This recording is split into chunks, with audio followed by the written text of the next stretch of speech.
আচ্ছা বাবা, ভালো করে ভেবে দেখেন, পশু পাখিরা খায়, আমরাও খাই। পশু পাখিরা ঘুমায়, আমরাও ঘুমাই। পশু পাখিদের সন্তান হয়, আমরা মানুষ জাতি, আমাদেরও সন্তান জন্ম দিতে হয়। পশু পাখি এরাও খায়, আমরাও খাচ্ছি। আমরা এক জায়গা থেকে আরেক জায়গা যাচ্ছি, পশু পাখিরাও যাচ্ছে। তাহলে ওদের সঙ্গে আমাদের কত মিল দেখো। কিন্তু তথাপিও পশু পাখিদের জন্মটাকে দুর্লভ বলছে না, এই মানুষ জাতিটাকে দুর্লভ বলছে কেন? তাদের তো পা দিয়েছে, কারোর ডানা দিয়েছে, উঠতে উঠতে যেতে পারবে। পশুদের 4টে পা দিয়েছে, আমাদের থেকে বেশি। তাহলে তাদেরকে দুর্লভ বললো না, আমাদেরকে দুর্লভ বলছে কেন? ভালো করে ভেবে দেখেন। এই পশু পাখিরা এরা কি করছে জানো? গোবিন্দ বদনে দেখবার জন্য নয়ন পেল, বংশী রণামৃত শোনবার জন্য করণ পেল, সেবা করবার জন্য বদনে পেল। কিন্তু কি গো মায়েরা, হরি নাম বলবার মতো, কৃষ্ণ নাম বলবার মতো ভাষা পাই। যে ভাষাটা মানুষ জাতি পেয়েছে, আমরা খেলায় হারিয়ে দিচ্ছি। তাই সবার চরণ ধরে আমি বলে যাব, মা এমন কর্ম আমরা করব না, আবার আমাদের 80 লক্ষ জনিতে ফিরতে হয়। এমন কর্ম করো যেন আগিয়ে যেতে পারি, আর পিছনের দিকে নয়।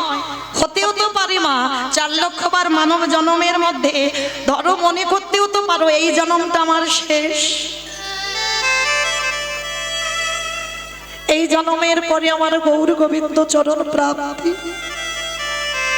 আমি সাক্ষাতের সামনে ভগবান ডেকে ভজন করব, হতেও তো পারে। তাই হরিবাসরে বসে সবার চরণে নিবেদন, সময় নষ্ট করো না মা, সময় হেলায় হারিয়ে দিও না। সংসারে থাক আমাদের দেহ, দেহ দিয়ে স্বামী সেবা করো, দেহ দিয়ে ছেলে পুলে মানুষ করো, কিন্তু কখনো বাবা মন যেন একেবারে ডুবিয়ে দিও না সংসারে। মনটা রেখে দাও গৌর গোবিন্দ চরণে।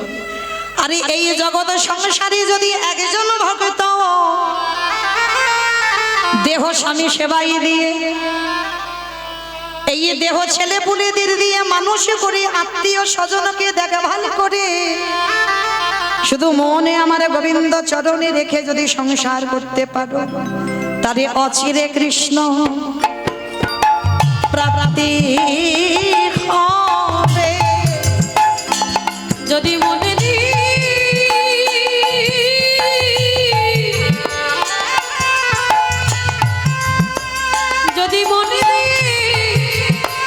কৃষ্ণ সেবা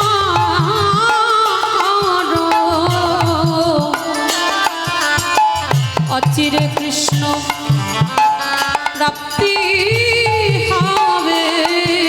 আস্তে তাহলে চলেন আমরা সবাই গুরুচরণ আশ্রয় করে একটুখানি যাব বাবা শ্রীধাম নদিয়া নবদ্বীপ ধাম।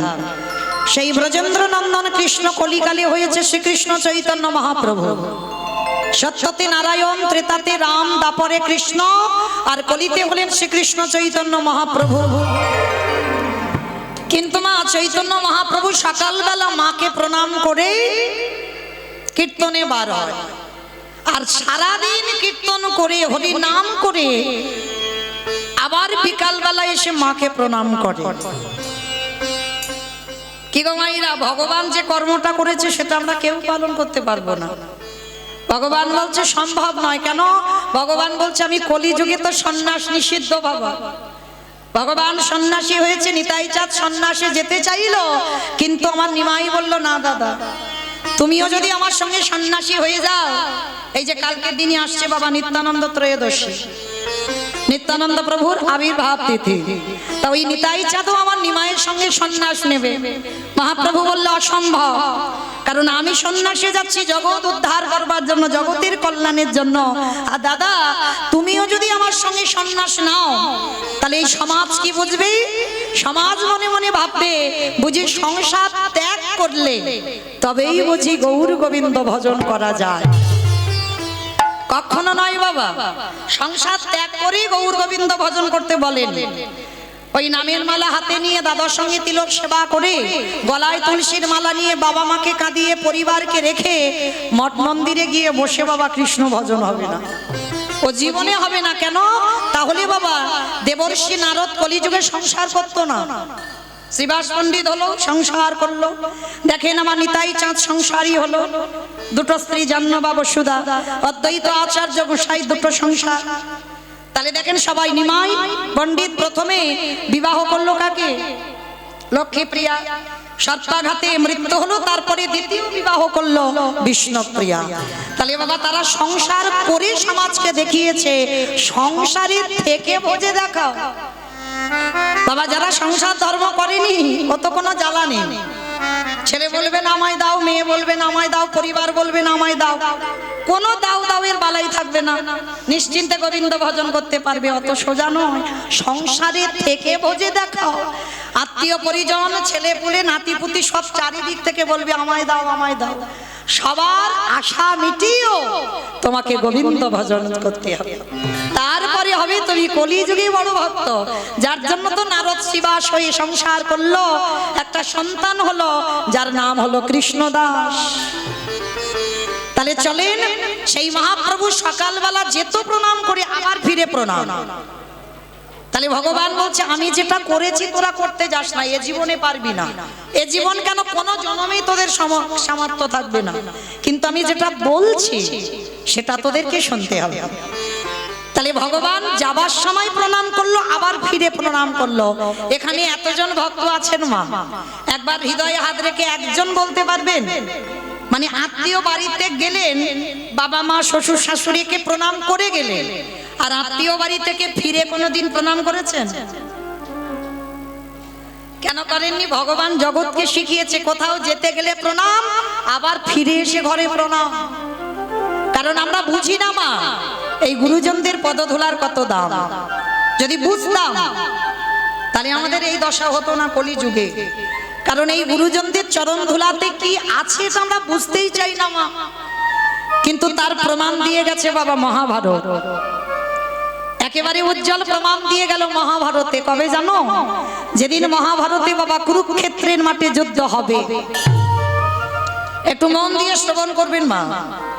এই কুরুক্ষেত্রের যুদ্ধের ঠিক প্রারম্ভে মানে আগের দিন ভগবান কৃষ্ণচন্দ্র যুধিষ্ঠির মহারাজকে ডাকছে, যুধিষ্ঠির দাদা, যুধিষ্ঠির দাদা, আর বিলম্ব করো না, তুমি একটু তাড়াতাড়ি রণসাজে তৈরি হয়ে নাও, সকাল হলে আমাদের যেতে হবে ধর্মক্ষেত্রে কুরুক্ষেত্রে। যেই না ভগবানের অনুমতিটা পেয়েছে, যুধিষ্ঠির মহারাজ বলছে কৃষ্ণ কৃষ্ণ ক্ষণকাল বিলম্ব করো ভাই, আমি একটুখানির জন্য আমার বড় মার কাছে যেতে চাই। আচ্ছা মায়েরা আপনারাই বলেন, যারা এখানে তত্ত্বজ্ঞানী, যারা গ্রন্থ পড়েন বা শোনেন, যুধিষ্ঠির বড় মাটাকে বা গান্ধারী, দক্ষিণের ভক্ত বলে কথা না, গান্ধারী। আমার থেকে আপনাদের অভিজ্ঞতা বেশি, তো যাই হোক। তাহলে মহাভারতে গান্ধারী যুধিষ্ঠির বড় মা। আমাদের মতো একটা দুটো ছেলেপুলের মা নয়, 100 সন্তান, আর একটা কন্যা সন্তান ছিল দুঃশলা, মানে 101টা ছেলে মেয়ের মা। সেই গান্ধারী হচ্ছে বাবা যুধিষ্ঠির বড় মা। তা ভগবান প্রশ্ন করছে, আচ্ছা তুমি হঠাৎ যুদ্ধে যাবার আগে বড় মার কাছে কেন যাবে? কৃষ্ণ, আমি বড় মার কাছে এই জন্য যাব, আমি একবার আমার বড় মাকে প্রণাম করতে চাই। অসম্ভব। যে বড় মা তোমার জীবনে মঙ্গল কামনা করলো না, যে বড় মা সারা জীবন তোমার অমঙ্গল চেয়েছে, আর তুমি কিনা যুদ্ধে যাওয়ার আগে সেই বড় মাকে প্রণাম। কৃষ্ণ, এইটা অন্য কেউ যদি বলতো আমি মানতাম, কিন্তু তোর মুখে সাজে না ভালো। আমি জানি আমার বড় মা ভালো নয়, আমি জানি ভগবানের কাছে মানত করি আমার বড় মা কবে আমার মৃত্যু হবে। যুধিষ্ঠির, ভীম, অর্জুন, নকুল, সহদেব ওদের কবে বিনাশ হবে আমার বড় মা মানত করে। আমি জানি আমার বড় মা জীবনে আমাদের মঙ্গল চাইনি। ভগবান হাসছে আর বলছে, আচ্ছা তুমি যদি সব জানলে আর জেনে শুনে সেই শত্রুকে প্রণাম। কৃষ্ণ, আমার বড় মা আমার খারাপ চেয়েছে, আমি তো আমার বড় মার খারাপ চাইনি। আমার বড় মা আমার অমঙ্গল চেয়েছে, কিন্তু আমি তোমার বড় মার অমঙ্গল চাইনি। কারণ কৃষ্ণ একটা কথা মনে রাখতে হবে, সে যে আমার মায়ের থেকে বড়।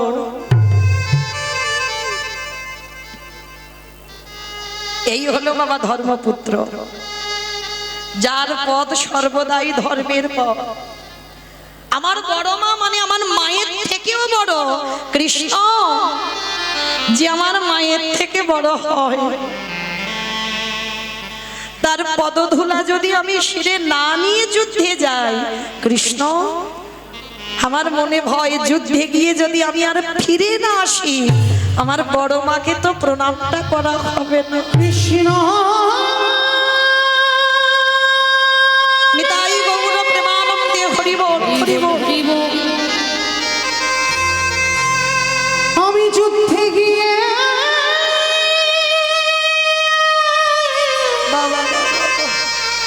যদি ফিরে না আসি, কৃষ্ণ তবে আমার বড় মার চরণে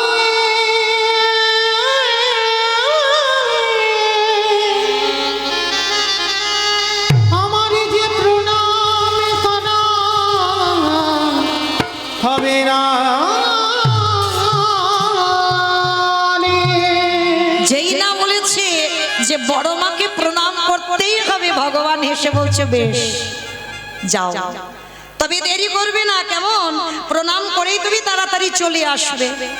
ঠিক আছে কৃষ্ণ, আমি যাব আর আসব। গান্ধারী তখন কি করছে জানো?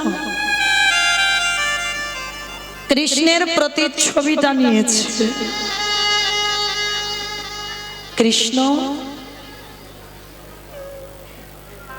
কে করে পারলি তুই? আমার 100 পুত্র সন্তান দিলি, শুনেছি সন্তান জন্মে কোনোদিন খারাপ হয় না। সন্তান পৃথিবীতে আসে অমৃত সপুত্রা হয়ে। পারলি না বাবা?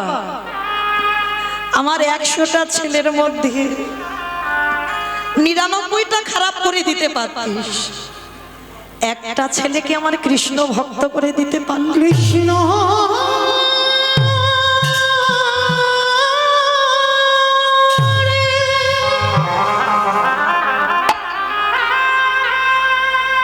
একেবারে দেখা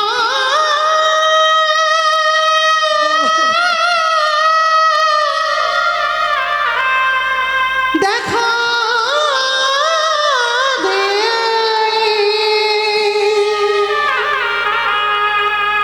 ওরে তুই নাকি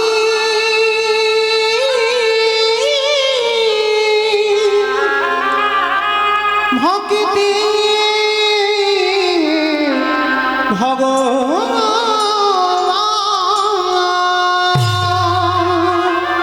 গান্ধারী কৃষ্ণের ছবিটা নিয়ে কাঁদছে, কেন করলি না?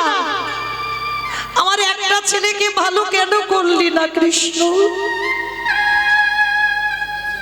একটা ছেলে যদি আমার ধার্মিক হতো, অন্তত আমার পাশে বসে কৃষ্ণর নাম শোনাতো। গান্ধারী কাঁদছে, আর ঠিক সেই সময় যুধিষ্ঠির মহারাজ এসে ডাকছে, বড় মা, বড় মা। যেই না বড় মা বড় মা বলে ডাকছে,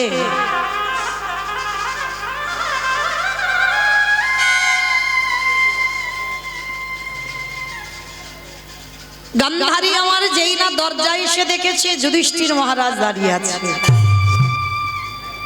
আর যুধিষ্ঠিরকে দর্শন করা মাত্র গান্ধারী চমকে উঠেছে।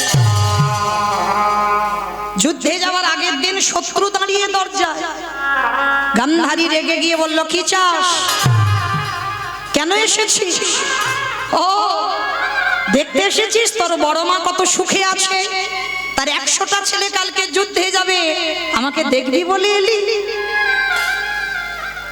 না বড় মা, আমি তোমাকে কষ্ট দেওয়ার জন্য আসিনি, আমি তোমাকে ব্যথা দেওয়ার জন্য আসিনি।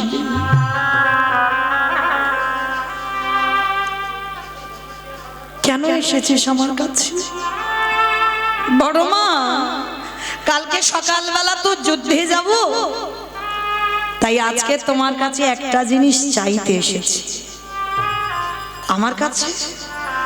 আমার কাছে তোকে দেওয়ার মতো কি আছে? আছে বড় মা, কারণ এ জগতে তুমি ছাড়া আমাকে সেই জিনিসটা কেউ দিতে পারবে না। আমি জানি তোমার কাছে।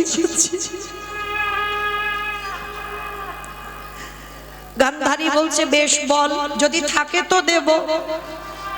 না, ওরকম করে নয়, আগে তুমি আমার মাথা ছুঁয়ে বলো, আমি যা চাইবো দেবে। বললাম তো যদি থাকে দেব, মাথা ছোঁয়ার কি আছে? বড় মা, বললাম তো মাথা আমায় ছুঁতে হবে, কারণ তুমি দেবে না শোনার পর। বেশ, কথা দিলাম, তোর মাথা স্পর্শ করে যদি থাকে আমার কাছে, আমি তোকে দেব দেব দেব। দেখো বড় মা, তুমি কিন্তু কথা দিয়েছো, কথার খিলাফ যেন না হয়। বেশ, বল কি চাস?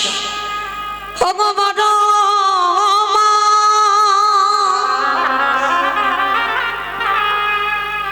তোমার চরণে আমার একটাই নিবেদন, এই যুধিষ্ঠির তোমার কাছে জীবনে কিছু চাইনি,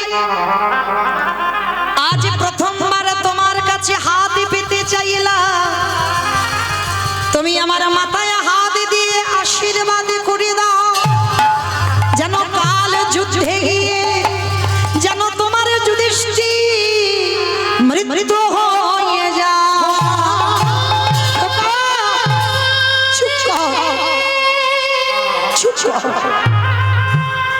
তুই এমন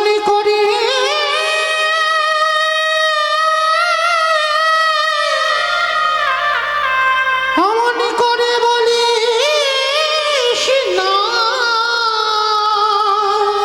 এ জগতে কোনো মা পারে না। আমি যে বড় মা হই,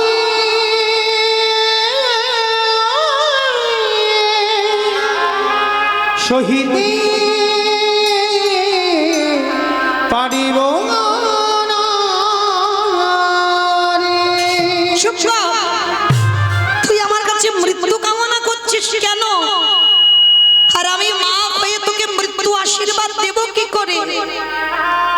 কেন বড় মা? তুমি তো সারা জীবন বলে এসেছো, কবে আমাদের 5 ভাই নিধন হবে। আজ কেন তুমি ভেঙে পড়ছো আমার কথা? কারণ আজ আমি নিজে ভিক্ষা চাইছি, মৃত্যু ভিক্ষা, আমার মৃত্যু দাও। গান্ধারী জীবনে প্রথমবার ওই যুধিষ্ঠিরকে বুকে ধরে বলল, খোকারে, যে বড় মা জীবনে তোর ভালো চাইল না, যে বড় মা সারা জীবন তোর অমঙ্গলে চেয়ে এলো, সেই বড় মা জীবনে প্রথমবারে করিলাম আশীর্বাদ দাও। বড় মা, তুমি শুধু একবার বলো আমার মাথা ছুঁয়ে, কালকের যুধিষ্ঠির মৃত্যু হবে। বলবো। ছেলেকে বুকে ধরে বলল, খোকারে, ও মাইরা, সন্তান জন্ম দিলে মা নয়। আপনারা কি বলেন, সন্তান জন্ম দিলে মা? আগে বাবা মাতৃত্বটা থাকতে হবে। সন্তান জন্ম দিলে কি আর না দিলে কি, মা যদি হতে হয় না, ত্রেতা যুগে ভরতের মা কইকেয়ী মার মতো মা হয়। অনেকে বলে না মা সৎ মা মানে ভালো মা নয়, কি গো মা বলে তো সৎ মা মানে ভালো মা নয়, কিন্তু সৎ মা যদি ভালো মা না হবে তাহলে সৎ মা বলবে কেন? বলছে সৎ মা যে মায়ের হৃদয় সৎ, যে নিজের ছেলের থেকে অন্যের ছেলেকে বেশি ভালোবাসবে, বেশি আদর করবে, বেশি স্নেহ দেবে, তবে তুমি সৎ মা। নিজের ছেলেকে যদি অল্প খেতে দাও, যে তোমায় সৎ মা বলে, তাকে তুমি বেশি খেতে দাও। যেটা করেছিল কইকেয়ী মা, নিজের ছেলেকে রাজা করলো, রামকে 14 বছরের জন্য বনবাসে দিল। কেন? সবাই তো কইকেয়ী মার বাইরেটা দেখে নিল যে কইকেয়ী ভালো নয়, কেন? রামের সৎ মা বলে রামকে বনে পাঠিয়ে ভরতকে সিংহাসন দিল। এটা কারণ নয়। এটা যদি কারণ হতো বাবা, একবারও তো বললো না রাম 13 বছর বনে যাবে, একবারও তো বলেনি রাম 12 বছর বনে যাবে, একবারও বলেনি রাম 15 বছর বনে যাবে। একটাই কথা বলেছিল, রাম 14 বছর বনবাস। এই 14 বছর বেছে নিল কেন? কারণ আছে মা। কারণ যদি না থাকতো কইকেই হিসেব করে 14 করতো না। কারণ রাম জন্মাবার আগে সূর্য বংশে একটা অভিশাপ দেওয়া ছিল বাবা। মানে সূর্য বংশে যদি কোনোদিন পুত্র সন্তান আসে, সে যদি 25 বছরের আগে যদি রাজ সিংহাসনে বসে, রাজ্য অভিষেক যদি হয়ে যায়, তৎক্ষণাৎ তার মৃত্যু হবে। তারপরে তো পুত্রেষ্টির যজ্ঞ করে দশরথ পেয়েছিল রাম লক্ষ্মণ ভরত শত্রুঘ্নকে। তা যখন পেল বাবা, আনন্দে, মানে পুত্র এসেছে আনন্দে ভুলে গেছে অভিষেকে, সেই যে অভিশাপের কথা। তো যখনই ভুলে গেল না, কিন্তু একজনের মনে ছিল, সেটা আমার কইকেয়ী মা। রামের অভিষেক হবে 12 বছর বয়স। কইকেয়ী মার হৃদয়টা কেঁপে উঠলো, আমার রাম সিংহাসনে বসলেই মৃত্যু। কারণ দশরথ ভুলে গেছে, স্বামী ভুলে গেছে। তাই ঘরে গিয়ে হিসেব করে নিল 12 বছর বয়স, 14 বছর বনে থাকবে। তাহলে 12 14 কত হলো মা? 28 26। বেশ, 25 বছরের আগে রাজা হলে বাবা তখন মৃত্যু হবে। তাহলে 26 হয়ে যাচ্ছে। তারপরে যদি রাম ফেরে, আজকে রাজ্য অভিষেক হলে আমার রামের মৃত্যু হবে না। তাহলে রামের থেকে 2 দিনের ছোট ছিল বড়। তাহলে এইবার আপনারাই বিচার করে দেখেন, এইবার আপনারা অনুভব করে দেখেন, মা কাকে বলে? নিজের ছেলেকে সিংহাসন দিল কেন? মৃত্যু যদি হয় আমার ভরতের, আমার রাম যেন ভালো থাকে। কিন্তু জগতে জানলাম আমরা কি কইকেয়ী মা ভালো নয়। তাহলে মা যদি হতে হয় কইকেয়ী মায়ের মতো মা খাও। তো আজকে ঠিক সেই রকম মহাভারতে গান্ধারী বলল, ওরে খোকারে, জীবনে মরণে জনমে জনমে যদি সত্যিকারের আমি বড় মা হয়ে থাকি, আমি প্রথমে দিন তোর মাথায় খাদ দিয়ে করিলাম আশীর্বাদ। কি আশীর্বাদ দিলে বড় মা? শোন বাবা, ওরে যথা ধর্ম ওটি তথা জয় হো। নিতাই গৌর প্রেমানন্দে হরি বল। হোক খায় গো যথা ধর্ম তথা জয় হো। ওরে খোকারে, এই জগৎ সংসার মাঝে যে জন ধর্মকে আঁকড়ে ধরে, স্বয়ং ধর্ম তারে রক্ষা করে। নিতাই গৌর হরি বল, হরি বল, হরি বল।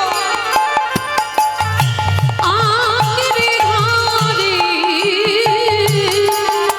স্বয়ং ধর্ম তারে রক্ষা করে।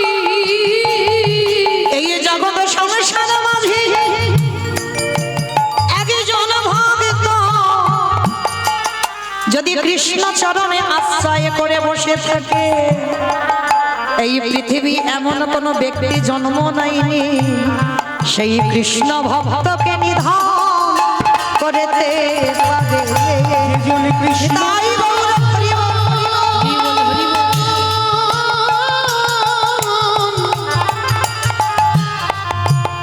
যেজন কৃষ্ণ চরণ আশ্রয় করে সেই কৃষ্ণ ভক্তকে নিধন করে। আস্তে। তাহলে মায়েরা আপনারাই যতটুকু শুনলেন অনুভূতিটা কি হলো, অনুভব কি করলেন? ভগবান তো সাথে ছিল, পঞ্চপাণ্ডবদের সাথে ছিল, তথাপিও গান্ধারীর পদধূলা টানে মালো কেন? যাদের সঙ্গে কৃষ্ণ রয় তাদের কি অপমৃত্যু হয়? হবে না তো। তাহলে যুধিষ্ঠির জানতো, তথাপিও বড় মাকে প্রণাম করলো কেন? সমাজকে ভগবান শিক্ষা দিয়ে দিল, তুমি কৃষ্ণ ভজন করলেও যদি সাধু গুরু ব্রাহ্মণ বৈষ্ণব গুরুজন থাকে তাদের চরণ ধুলাটা আগে নিতে শেখো। আর যদি তুমি সাধু গুরু বৈষ্ণব গুরুজনদের পদধূলা সর্বদা শিরে নিতে পারো, সকল কাজে তুমি জয়ী হবে হবে হবে। নিতাই গৌর প্রেমানন্দে হরি বল, হরি বল। তাই তো চৈতন্য মহাপ্রভু সুরধ্বনি গঙ্গার তীরে ধুলাই গড়াগড়ি যাচ্ছে। তবে একা নয়, ওই যে কালকে যার জন্মদিন না, যার আবির্ভাবের দিন, সেই ছেলেটাকে দলে করে নিয়েছে। নিতাই যারে দেখে তারে বলে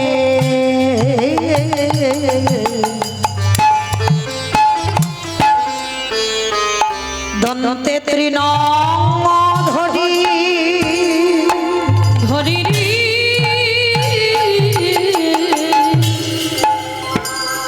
নিতাই যারে দেখি তারে কালে অবদন্তে তৃণ ধরি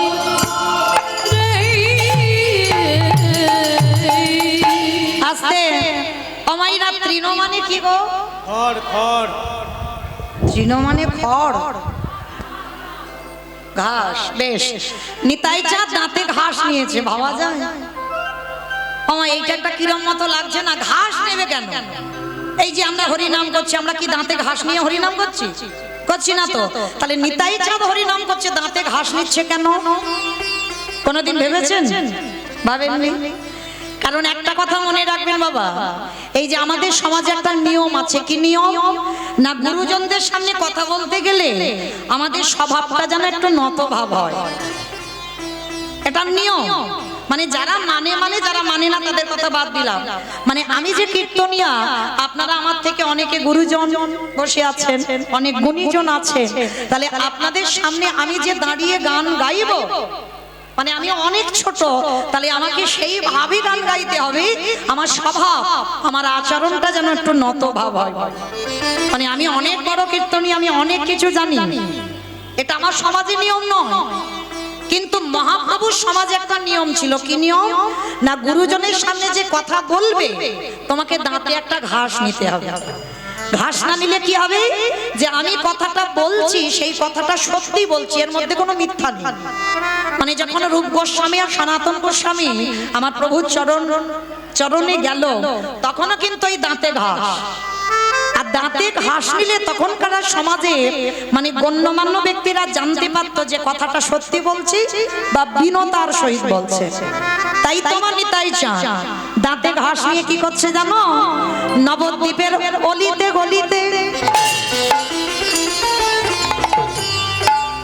যারে দেখে তার পদ ধরে বলে,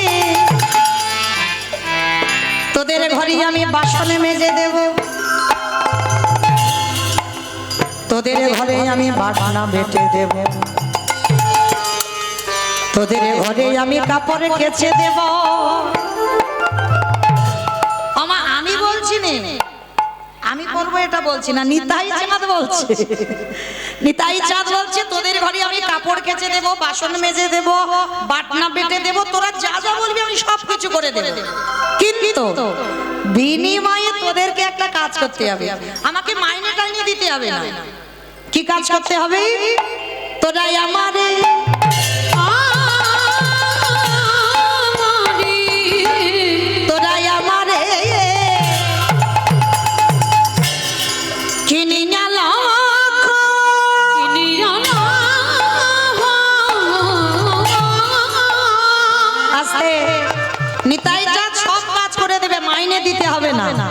তাহলে বিনিময়ে কি করতে হবে মা? বাহ, একবার বলো গৌর হরি উলুধ্বনি। হরিরি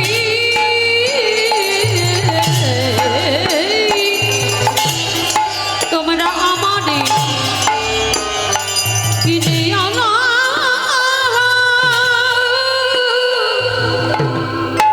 একেবারে বলো গৌর হরি রে। আস্তে, আমার নিতাই চাঁদ আপনাদের সোনাখালীতে এসেছে, মানে এত বড় হরিবাসর, এত দামি হরিবাসর আসবে না? হ্যাঁ, মানে কালকে জন্মদিনের কথা ভুলে গিয়ে আজকে চলে এসেছে। আর আজকে এসে নিতাই চাঁদ সোনাখালীতে কি করছে জানো? পাইকারি, পাইকারি বলি পাইকারি। বলে পাইকারি আস্তে, এই জায়গাটা মা খুব মন দিয়ে শুনবেন। তলিয়ে ভাবার নাম হলো তত্ত্ব, ভিতরে যেতে হবে। আচ্ছা বাবা, এখানে যখন ওই বাগান থেকে সবজি তুলে এক জায়গায় দিয়ে দেন, তাকে কি বলেন? সেল বলে, সেল। পাইকারি দেখেছো, বলে নাকি সেল বলে, মানে খিচুড়ি স্কুলেও যায়, মানে পাইকারি বলে, মানে পাইকারি দেওয়া, মানে আড়তে দেওয়া হচ্ছে। তার নিতাই চাঁদ সোনাখালী বাজারে এসেছে, এসে কি করছে? পাইকারি। বলে পাইকারি আর একটা মানে হচ্ছে,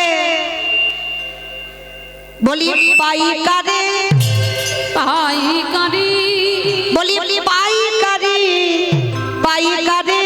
বলে পাইকারি পাইকারি আমার বুঝেছ? মানে এক জায়গা দিচ্ছে সোনাখালী, আড়তে দিচ্ছে বলে পাইকারি দেওয়া হচ্ছে। আর একটা মানে হচ্ছে পাইকারি, মানে হরিনামটা যে দেব তেমন মানুষ পাচ্ছি না, মানে পাইকারি আর পাইকারি। হ্যাঁ, এইটা হচ্ছে কীর্তন বাবা, বুঝতে হবে কথার মানেগুলো, অনুভব করতে হবে। তাহলে এই যে নিতাই চাঁদ এসে বলছে সারা সোনাখালী বাজারে খুঁজে বেড়াচ্ছে, একটা ভালো জায়গা পাচ্ছে না। এ কীর্তন হলে কি হবে বাবা? ঠিক ঠিক হচ্ছে না, এখানেও দিচ্ছে না। শেষে কোন জায়গা দিয়েছে জানো? দোকানে, দোকানি ওই দোকানে। ওই দোকানি আমাইরা মিষ্টি দোকান, মুদিখানা দোকান, সোনার দোকান, হার্ডওয়্যার দোকান, কোন দোকানে দিল? ফুচকা দোকানে। ফুচকা দোকানে হরিনাম দিল নিতাই এসে। বাহ, কে বলেছে কীর্তন বোঝে না? কে বলেছে তত্ত্ব বোঝে না? দোকানে, ওই দোকানি যারা দোকানে খুলে বসে আছে, বলে নাম দিল দোকানি যারা দোকানে খুলে বসে আছে। বলে নাম দিল দোকানি এত বলি নিতাই চাঁদ ভূমি গড়ি যা।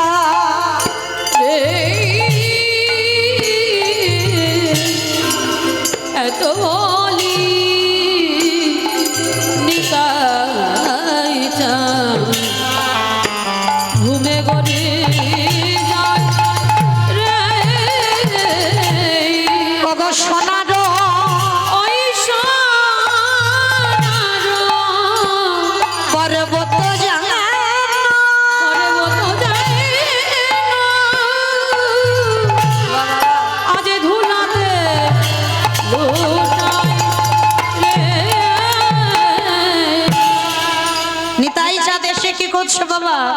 ওই সোনাখালীতে এসে বলছে কে কি নিবি আয়, তোরা কে কি নিবি আয় তোরা কে কি। আবারও দুটো মানে হচ্ছে, দেখে মানে খুঁজে খুঁজে বের করতে হবে। কে কিনবি, কে কি নিবি আয়, তোরা কে কি নিবি আয় ওই না গোলকের অমূল্য ধন উলুধ্বনি, নিবি আয় ওই গোলকের অমূল্য ধন তোরা কে কি নিবি আয় দারে দারে বিলাইছে, দাঁড়ে দাঁড়ে বিলাইছে নিতাই দারে দারে বিলাইছে।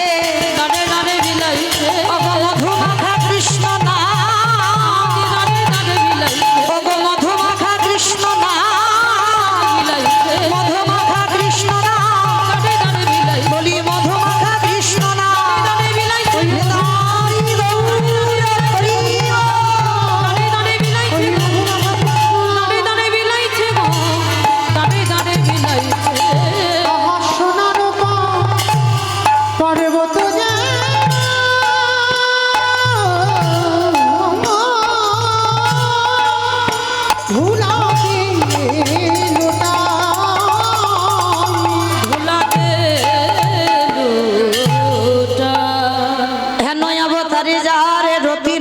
মিল না জন্মে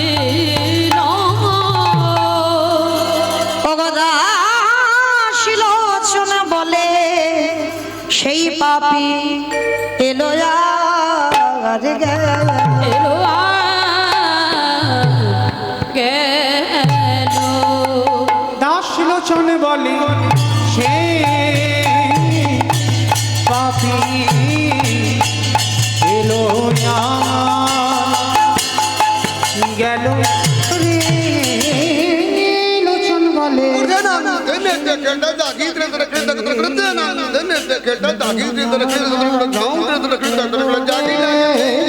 লোচনে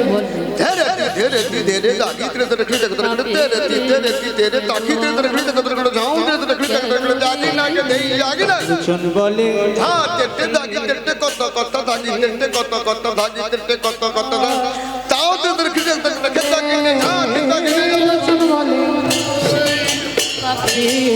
এলো আর গেল রে লোচনে বলে সেই পাপি এলো গেল রে লোচন বলে সেই পাপি এলো আর গেল রে নিতাই গৌর প্রেমানন্দে হরি বল হরি বল হরি বল। গেল রে দাস লোচনে বলে সেই পাপি। চলুন আজকে আমরা সবাই যাব মধুমাশ্রী ধাম বৃন্দাবন ধাম। তা আজকে এই বৃন্দাবনে যেতে গিয়ে বাবা সবাই একবার প্রেম সে বলেন তো গৌর সুন্দর কি নবদ্বীপে ধাম কি সচির নন্দন কি ধ্বনিটা হলো কি এটাও জয় বললাম ধ্বনিটা হলো কি বলে জয়। এটা কেন জয় হবে আমি জিজ্ঞেস করলাম ধ্বনিটা হলো কি মানে হলো না। একটু প্রেম সে দাও এত জোরে ধ্বনি দাও। ক্যানিং নদী পেরিয়ে যাবে। ক্যানিং যাবে ক্যানিং নদী যাবে বাহ কই দেখি যাদের হাতগুলো এসেছে একবার তোলো তো দেখি আমার নিতাই চাঁদ গৌর চাঁদের মতো। আমার জন্য নয় কিন্তু নববিধা ভক্তিতে শেষে বললেন আত্মনিবেদনম আর আত্মনিবেদন না হলে কৃপা হবে না। কই দেখি সবাই তাহলে দেখি ও সবাই দেখি একসঙ্গে এদিকটায় চলো সবাই একসঙ্গে কই যারা বসে আছেন বাইরে চলো দেখি একসঙ্গে প্রত্যেকে বলবে কেমন ও ওই জায়গাটা ধসে গেল কেন? এই ধসা রোগটা ভালো নয় সব ওখান থেকে পড়ে যাবে। তোলো দেখি একসঙ্গে সবাই বলো গৌর সুন্দরী কি নবদ্বীপে ধাম কি সচির নন্দন কি বিষ্ণু প্রিয়া কি নিতাই চাঁদ কি ভক্ত বৃন্দ কি হরিবাসন ধাম কি সাধু গুরু বৈষ্ণব কি আপন আপন গুরুচরণ কি কমিটি ভাই সব কি হরিনাম যজ্ঞ কি মহাপ্রসাদ কি আজকের আনন্দ কি নিতাই গৌর প্রেমানন্দে।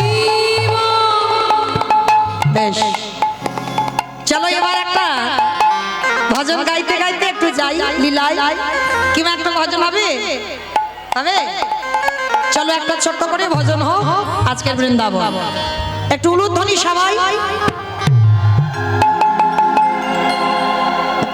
ও রাধে মেরো স্বামী मैं हूँ राधे तेरो दास जन्म जन्म मोहे दीजियो वृंदावन निवास जय राधे श्री राधे जय श्री कृष्ण बोलो जय राधे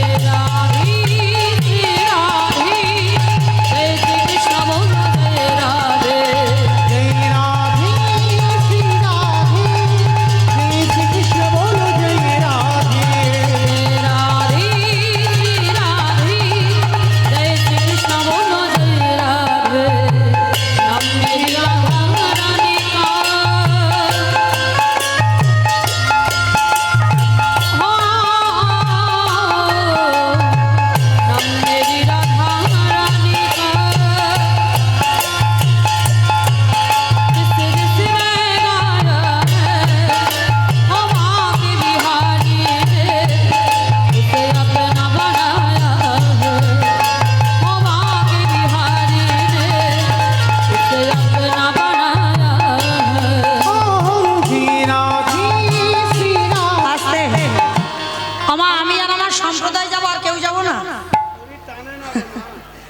শরীর টানে না কেন গো? কদিন কীর্তন হচ্ছে, শরীর টানছে না?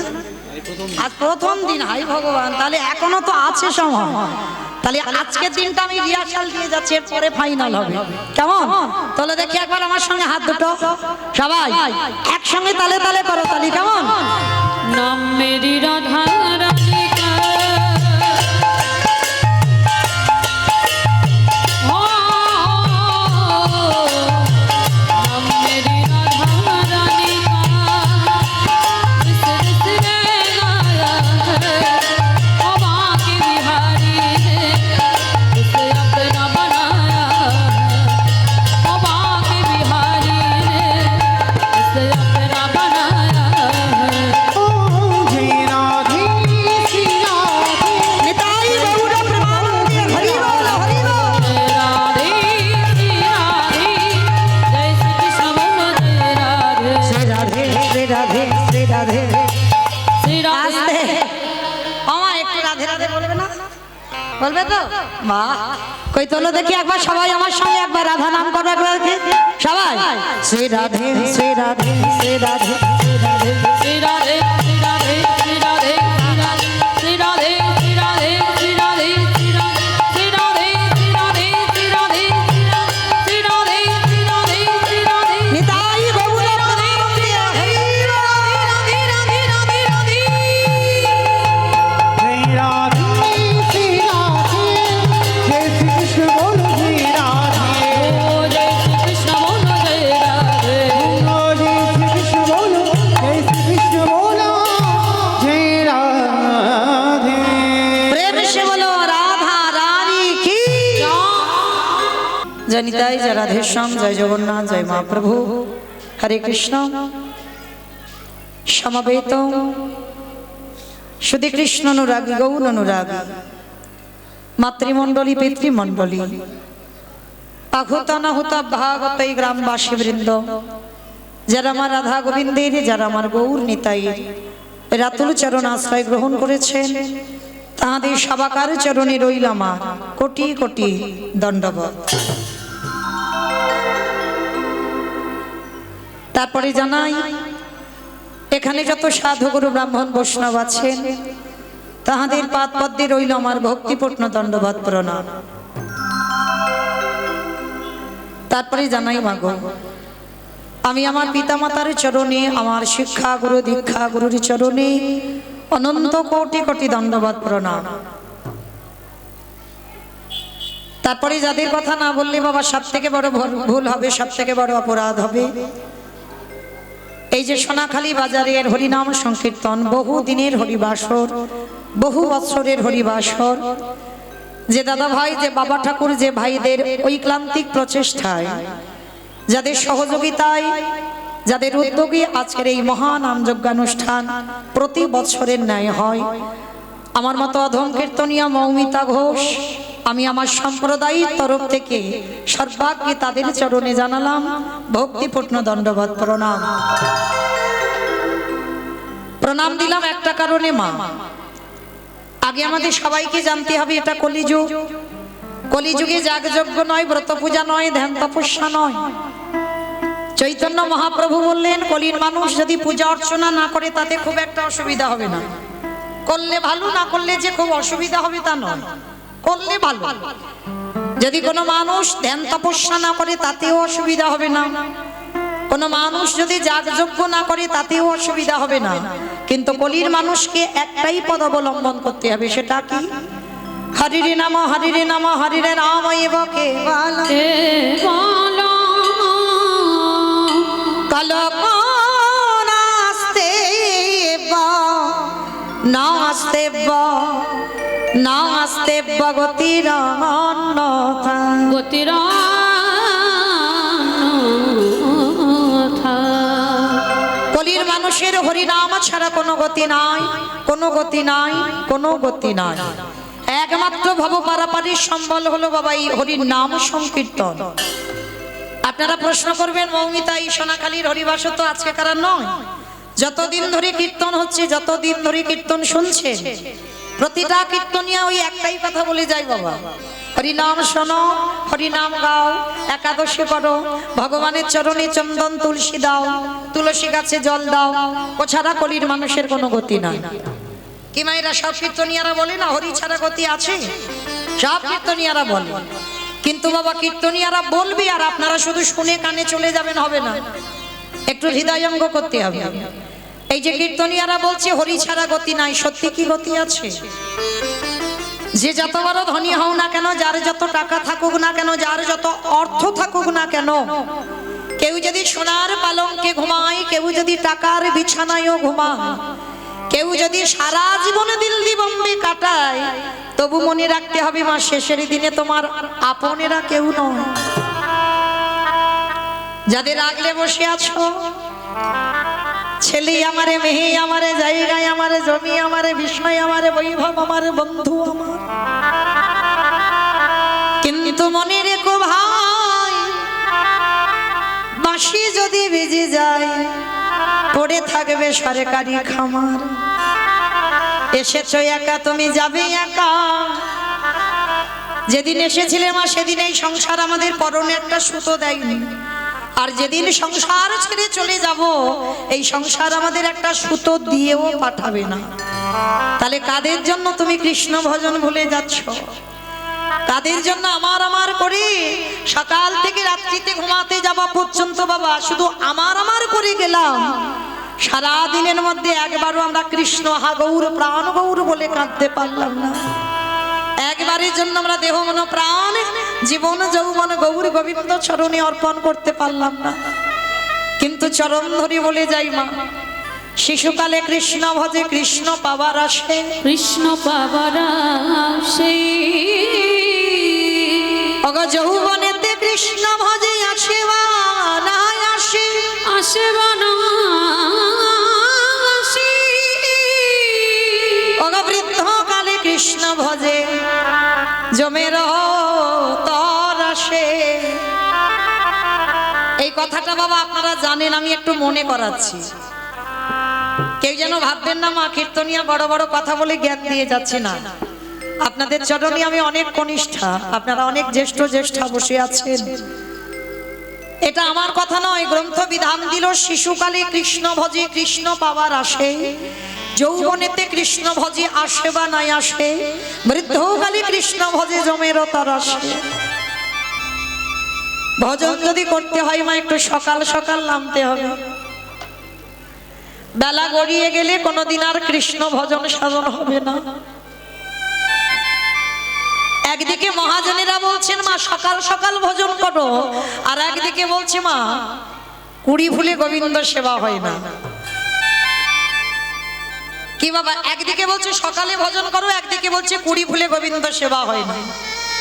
একটু দেহতত্ত্বে মিলিয়ে দেখেন বাবা, কুড়ি ফুল সম বাল্যকাল, শিশুকাল।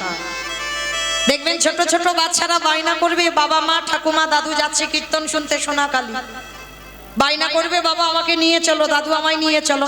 আনলো, তারা বসলো বাবা হরিবাসরে, কিন্তু সেই অভিজ্ঞতা কি আছে? কীর্তন বিষয়টা কি? কীর্তনিয়া কীর্তন করে গেল, তাতে আমরা কি পেলাম সেটা কি তাদের অভিজ্ঞতা আছে? তাহলে এটা কুড়ি ফুল সেবায় লাগলো না। কারণ আমরা ধ্রুবের মতো ছেলের জন্ম দিতে পারিনি, আর প্রহ্লাদের মতো ছেলের জন্ম দিতে পারিনি। ওইগুলো কুড়ি ফুল গোবিন্দ সেবায় লেগেছিল বাবা। তাহলে কুড়ি ফুল সেবায় লাগবে না, আর বাসি ফুল তো লাগবেই না, ওটা আমরা সবাই জানি। কি মাইরা, গাছে ফুল ফুটেছিল ঝরে মাটিতে পড়ে গেছে, ওই ফুল গোবিন্দ চরণে দেবে? দেবে না তো। তাহলে দেহতত্ত্বে বাসি ফুল কোনটা? দন্ত পড়ে যাবে, কেশ পেকে যাবে, চামড়াগুলো আলগা হয়ে যাবে, এ ফুল গোবিন্দ সেবায় লাগবে না। কি গো মায়েরা, স্নান করে ঠাকুর ঘরে যাবে, অঙ্গ অলস, ভালো লাগছে না, বারবার আহ্নিক করতে বসে ঘুমিয়ে বারবার ঢলে ঢলে পড়ে যাবে, এ ফুল গোবিন্দ সেবায় লাগবে না। একটু জপের মালা নিয়ে নাম জপ করবে, কোন রকমে বাবা 16 মালা হবে, আর শরীর ভালো লাগছে না, কারণ সেই সময় তো আর নেই। এই যে কীর্তন শুনতে বসেছেন, হয়তো ভালো লাগবে, কিন্তু বেশিক্ষণ বসতে পারবেন না মা, কোমরে ব্যথা, একটু চলে ফেরে ঘুরে এলে যেন ভালো হয়। দোষটা তো আপনাদের নয়, বাসি ফুলটাই তো সেবায় লাগবে না। মহাজনেরা বলছেন সেবা যদি দিতে হয়,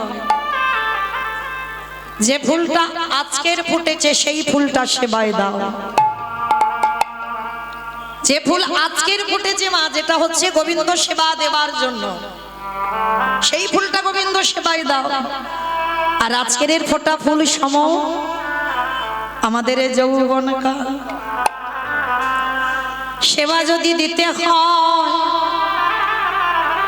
ভজন যদি করতে হয়, সকাল সকাল ভজনে নামো, সকাল গড়ালে আরে ভজন হবে না। কি গো মাইরা, এটা আমার কথা নয়, আমার গোবিন্দ রাধারানীর চরণ দুখানা ধরে বলল, রাধে গো ভক্তের যৌবনে বড়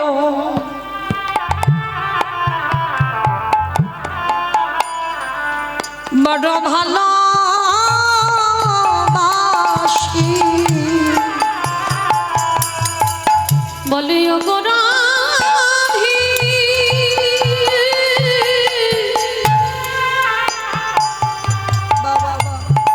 ও গো রাধি, রাই বিনোদিনী,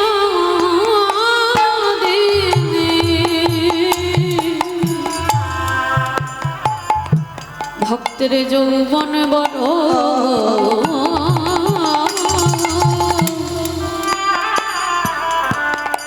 বড় ভালোবাসি। আস্তে আমাইরা কোন যৌবনের কথা বললো গো?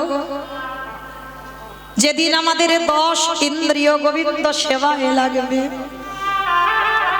কি গো মাইরা, দুটো হাত গোবিন্দ সেবার কাজে লাগাতে পারবে? যেদিন তোমার দুটো চরণ গোবিন্দের জায়গায় যেতে পারবে, যেদিন তুমি কানে কৃষ্ণ নাম শুনতে পাবে, নয়নে কৃষ্ণ বদন দর্শন করিতে পারবে, যেদিন তুমি জিহ্বায় কৃষ্ণ নাম বলতে পারবে, যেদিন 10 ইন্দ্রিয় গোবিন্দ সেবায় লাগাতে পারবে।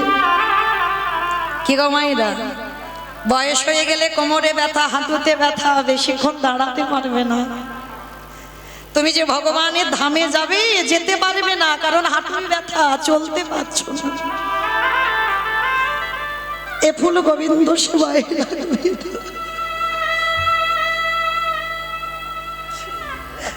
সেবা যদি দিতে হয়, সময় থাকতে থাকতে সেবা দাও।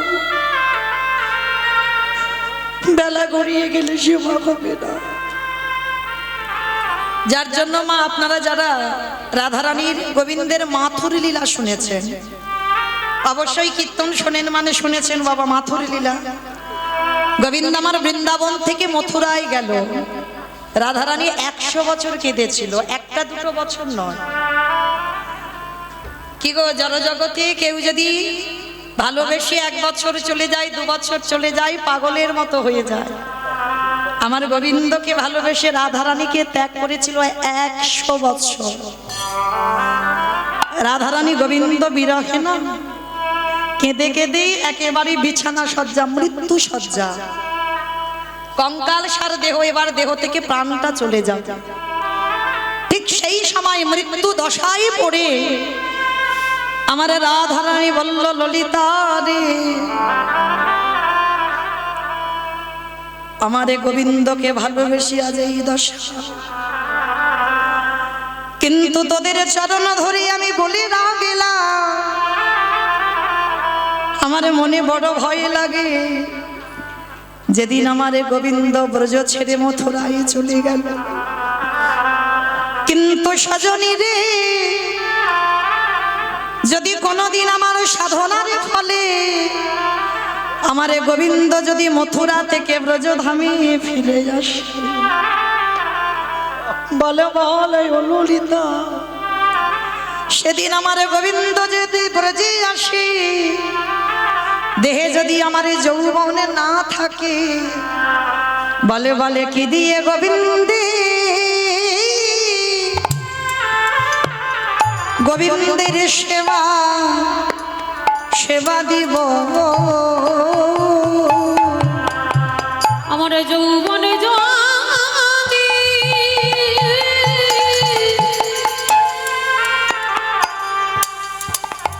আমার যৌবনে যদি ফুরায় যায়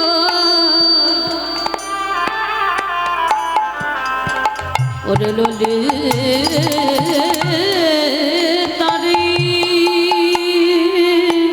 তোরা একবার বলে দে আমি কি দিয়ে গোবিন্দ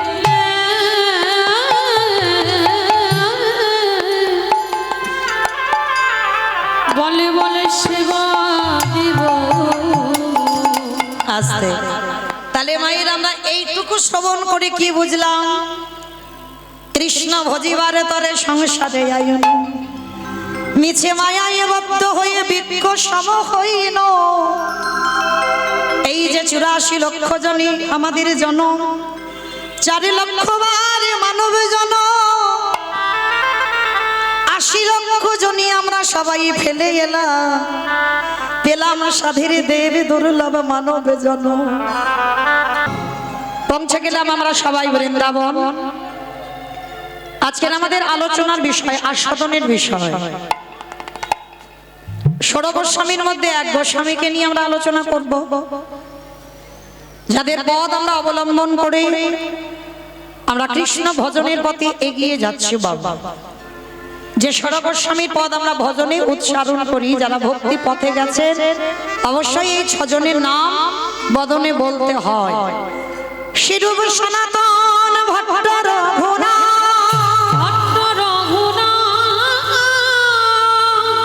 শ্রীজীব গোপাল ভট্ট দাস রঘুনাথ এই 6 গোসাইয়ের পরিচরণ বন্দন যাহা হইতে বিঘ্ন নাশ অভীষ্ট পুরা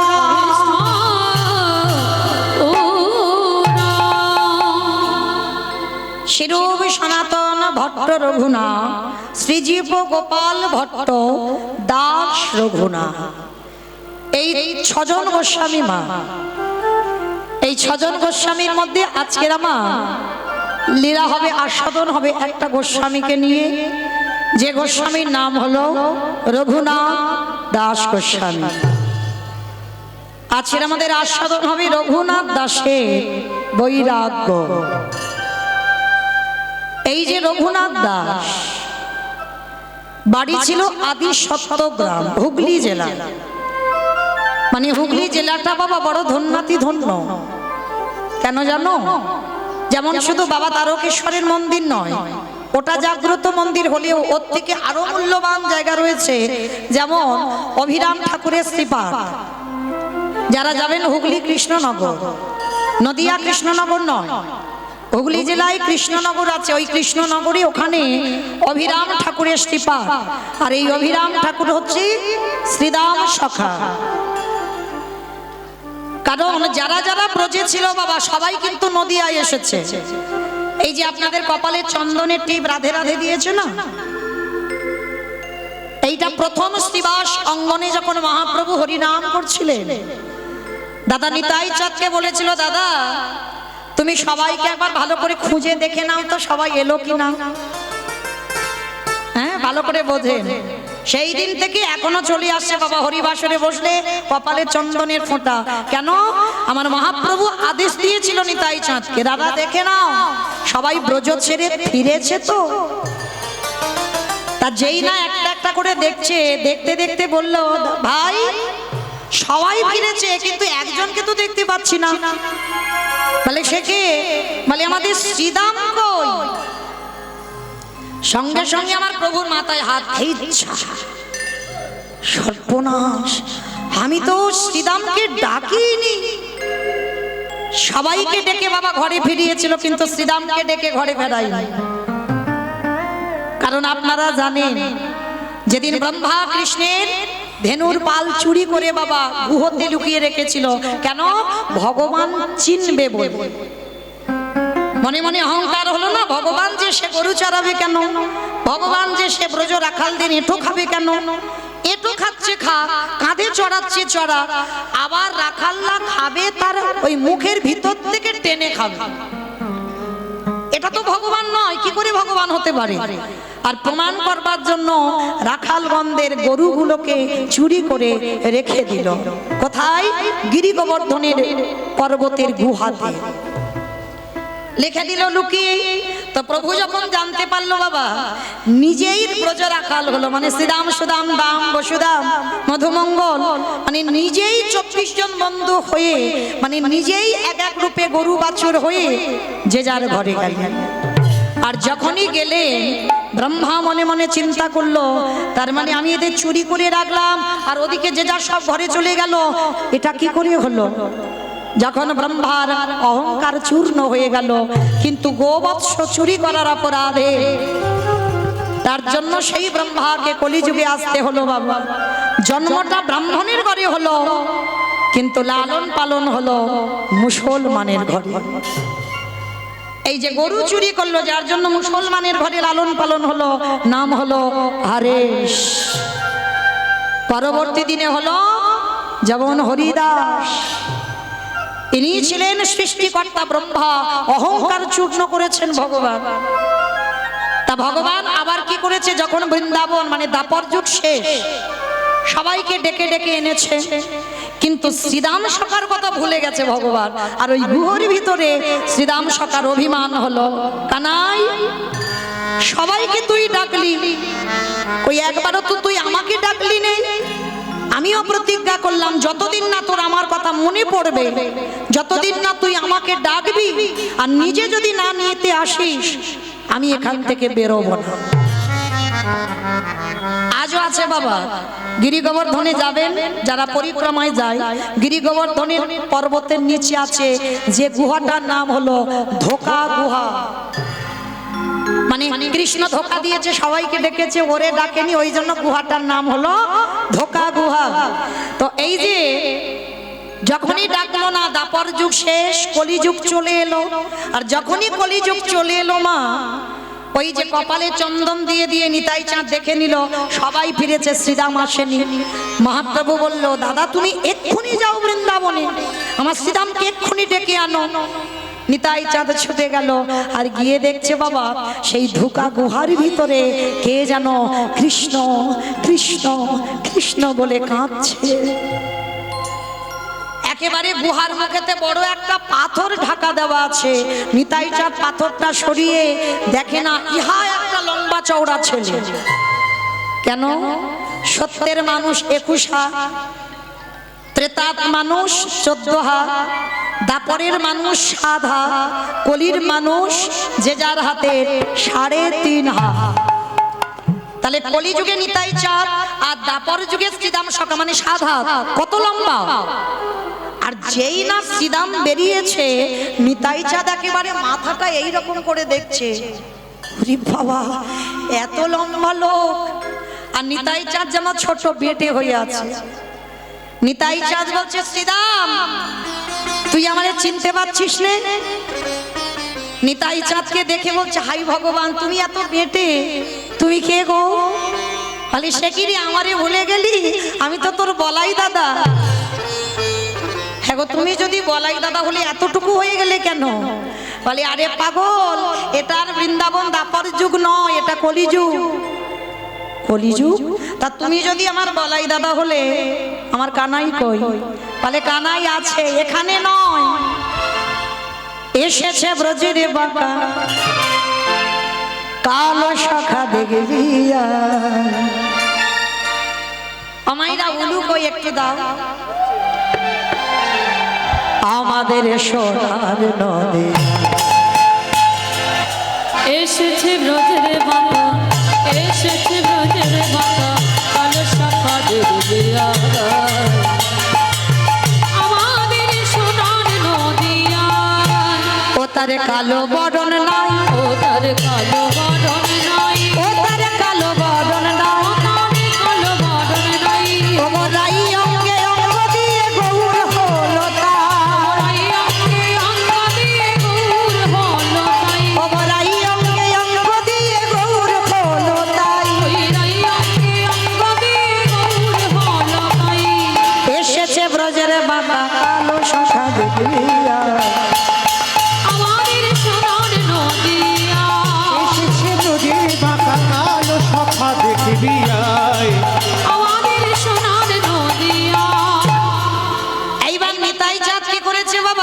শাখার কাঁধে চড়েছে আর কাঁধের উপরে উঠে একেবারে চাপ দিয়েছে। আর এমন চাপ দিয়েছে মা 7 হাত থেকে 3.5 হাত। আর যেই না 3.5 হাত হয়েছে এইবার শ্রীবাস সঙ্গ নিয়ে এসেছে।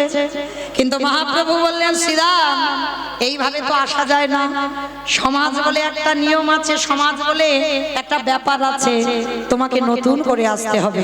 যাও, কোথায়? তুমি চলে যাও কৃষ্ণনগর, যেখানে বাবা হুগলি জেলায় কৃষ্ণনগর, ওইখানে তোমার জন্ম হবে। আর ওইখানে আজও আছে বাবা আপনাদের চরণ দর্শন নিয়ে বহুবার দর্শন হয়েছে, অভিরাম ঠাকুরের শ্রীপাঠ। সেই শ্রীরাম শাখা কলিযুগে অভিরাম ঠাকুর হয়ে আজকে হুগলি জেলায় কৃষ্ণনগরে এলেন। তাহলে হুগলি জেলাটা কত ধন্যাতি ধন্য। আবার এই হুগলি জেলায় আদি সপ্তগ্রামে জন্ম নিয়েছিল কে? যার নাম হচ্ছে রঘুনাথ দাস। এইবার মা যতটুকু সময় থাকবো এইটুকু সময় মন প্রাণ দিয়ে আস্বাদন করবেন। এই রঘুনাথ দাস কোনো সাধারণ ছেলে নয়, আমার রাধারানীর আশীর্বাদের সন্তান। একটা কথা বলে যাই মা, বহু বহু মায়েরা একটা পুত্র সন্তানের জন্য কত প্রার্থনা, ডাক্তার বৈদ্য কবিরাজ কত কি করেন একটা পুত্র সন্তানের জন্য। আমার বিশ্বাস এই হরিবাসরে দাঁড়িয়ে বলে যায় একটা জায়গায় যাবে, যে জায়গাটা হলো উত্তরপ্রদেশ রাধাকুণ্ডের তীর। এই রাধাকুণ্ডের তীরে মা স্নান যোগ থাকে, যেটা হচ্ছে বগুলা অষ্টমী, দুর্গাপূজার পরেই হয়। এই বগুলা অষ্টমীতেই স্নান যোগ হয়, রাধাকুণ্ডের আবির্ভাব তিথি। আর ওই স্নানগুলো বাবা সবসময় গভীর রাত্রিবেলা হয়। আর ওই রাধাকুণ্ডে স্নান করে আমার করুণাময়ী প্রেমময়ী কৃপাময়ী রাধারানীর কাছে আঁচল পেতে, তোমার নিজের জন্য নয়, সংসারের জন্য নয়, বংশ রক্ষার জন্য নয়, তুমি রাধারানীর কাছে প্রার্থনা করবে, রাধে তোমার সেবার জন্য আমার একটা কৃষ্ণ বলা পুত্র দাও। আমার বিশ্বাস হবেই হবে। তবে বিশ্বাসে মিলাই বস্তু তর্কে বহুদূর। ভক্তি যার কৃষ্ণ তার সর্বশাস্ত্রে কয়, ভক্তি না থাকিলে কৃষ্ণ দেখিও বা কি বা হয়। তো আজকের এই রঘুনাথ আশীর্বাদের ছেলে, রাধারানীর আশীর্বাদের ছেলে। এর বাবা ছিল গোবর্ধন দাস আর জ্যাঠামশাই ছিল হিরণ্য দাস।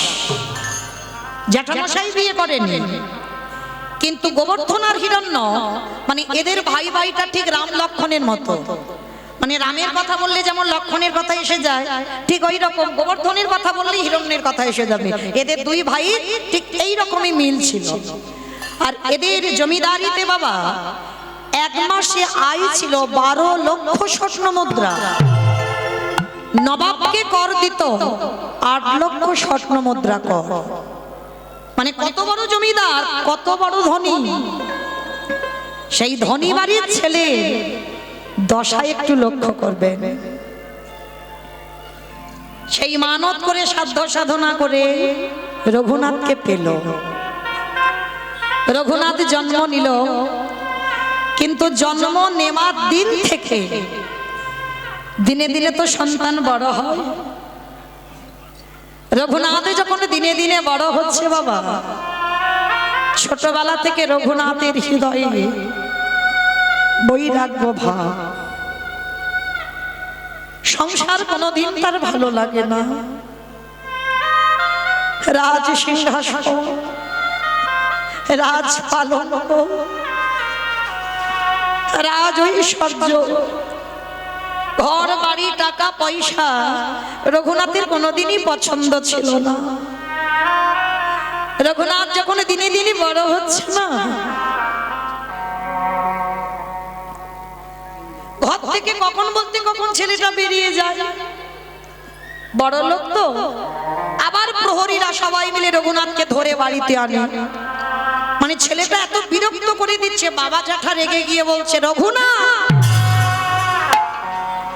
একে আর ঘরে রাখা যাবে না, একে আর ঘরে রাখা যাবে না, চল ভাই একে আমরা পাঠশালায় ভর্তি করে দিই। এখনকার দিনে বাবা যেমন বোর্ডিংয়ে দেওয়া হয়, মানে সেখানে তো থেকে পড়াশোনা করতে হবে, বাবা মা চাইলেও সব সময় দেখা করতে পারবে না, সে নয় সপ্তাহে যেতে হবে, নয় 15 দিন অন্তরে যেতে হবে। আগেকার দিনের পড়াশোনা মানে গুরুকুল, যেটা প্রহ্লাদ পড়েছিল, ধ্রুব পড়েছিল, আজকের লীলায় রঘুনাথ দাস। বাবা জ্যাঠা নিয়ে গেছে বাবা গুরুকুলে, যে গুরুদেবের নাম হলো, আস্তে মা কথা নয়, একটু মন দিয়ে শ্রবণ করেন, অনেক কিছু জানতে পারবেন, বুঝতে পারবেন। রঘুনাথকে ধরে নিয়ে গেল, তখন রঘুনাথের বয়স মাত্র 5 বছর।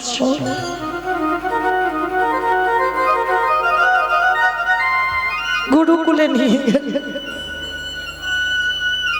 বলদেব আচার্য দেখা মাত্র বলে উঠলেন, গোবর্ধন তোমরা ক্ষমা করে দাও ভাই, এই রঘুনাথকে আমি আশ্রয় দিতে পারবো না। কেন? বড় লোকের ছেলে বাবা খামখেয়ালি ছেলে হয়। কি গো মা, ভুল বললাম? বড় লোকের ছেলেরা একটু জেদি হয়, মানে যখন যেটা লাগবে চাই তো চাই। এই খামখেয়ালি পনার জন্য বলদেব আচার্য রঘুনাথকে রাখবে না। গোবর্ধন আর হিরণ্য বলল, গুরুদেব আপনি তো জানেন না আমাদের রঘুনাথের চরিত্র কেমন, একটু আশ্রয় দেন। আশ্রয় দিলে 2 দিন থাকলে বুঝতে পারবেন। হ্যাঁ, তবে 2 দিনের মধ্যে যদি বুঝতে পারেন আমাদের রঘুনাথের স্বভাব ব্যবহার আচার কিছু ভালো লাগছে না, খবর দেবেন, আমরা নিয়ে যাব। ঠিক আছে, তোমরা যখন বলছো আমি 2 দিন দেখব এই রঘুনাথের আচার আচরণ। রঘুনাথকে রেখে চলে গেল। রঘুনাথ খুব খুশি, কেন জানো? রাজ ঐশ্বর্য তো তার জন্য নয়। আমাদের ছেলে মেয়েদের যদি কোথাও গুরুকুলে রেখে আসো, বোর্ডিং এ রেখে আসো, প্রথম কান্নাকাটি করবে, কিন্তু রঘুনাথের কোনো কান্না নয়, কোনো বাইনা নয়, বড় খুশি রঘুনাথ। বলদেব আচার্য তখনকার দিনের পড়াশোনা মানে ভাগবত। গুরুদেব ভাগবত পড়তে বসেছে, ছোট্ট ছোট্ট পড়ুয়ারা বসেছে ভাগবত শুনতে। তা ভাগবত পড়ছে, সমস্ত ছোট ছোট ছেলেরা তারা কত হাসি ঠাট্টা গল্প করছে, আর রঘুনাথ ওইটুকু ছেলে সবার সামনে বসে বসে নয়ন জলে বুক ভেসে যাচ্ছে।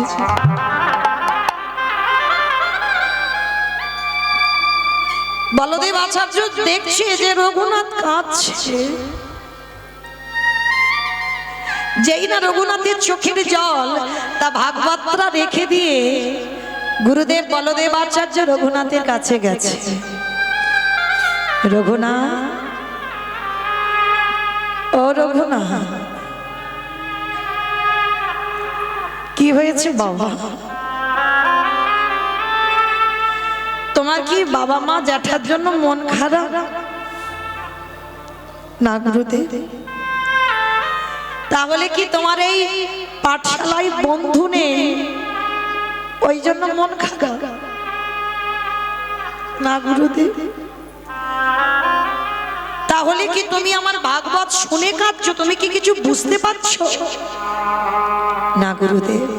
তাহলে তুমি কাঁদছো কেন? গুরুদেব আমি কাঁদছি একটাই কারণ। সেটাই তো জানতে চাইছি, কেন কাঁদছো বাবা? তুমি এতটুকু ছেলে, এরকম ভাবে কেউ কাঁদে? গুরুদেব আমি এমনি এমনি কাঁদছি না। তুমি বলতে পারবে গুরুদেব আমি কি তারে পাবো না? রঘুনাথ, কার কথা বলছিস বাবা?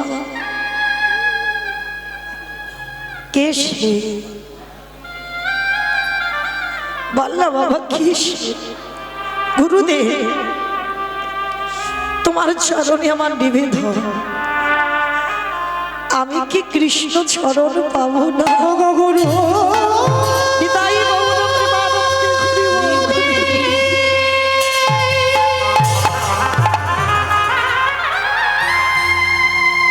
একেবারে বলে না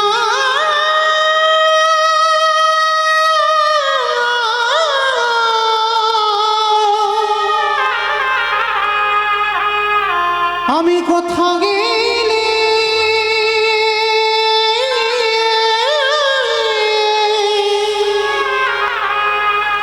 আমার কৃষ্ণ কৃষ্ণ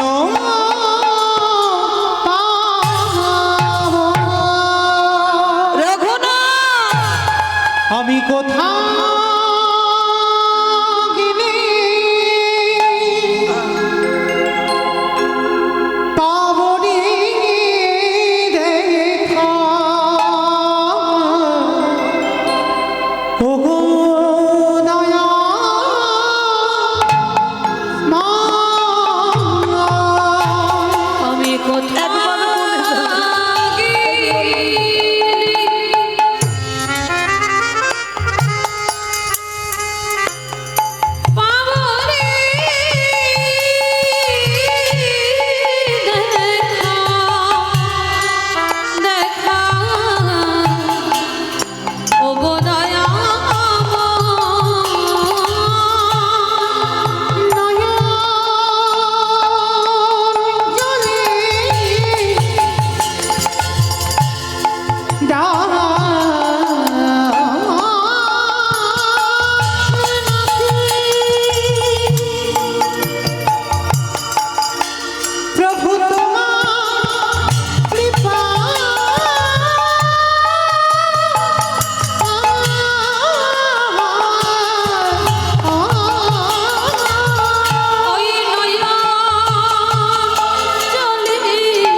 সর্বদা রঘুনাথ পাগলের মতো কাঁদে, আর তার মুখে একটাই কথা, আমি কি তারে পাবো না?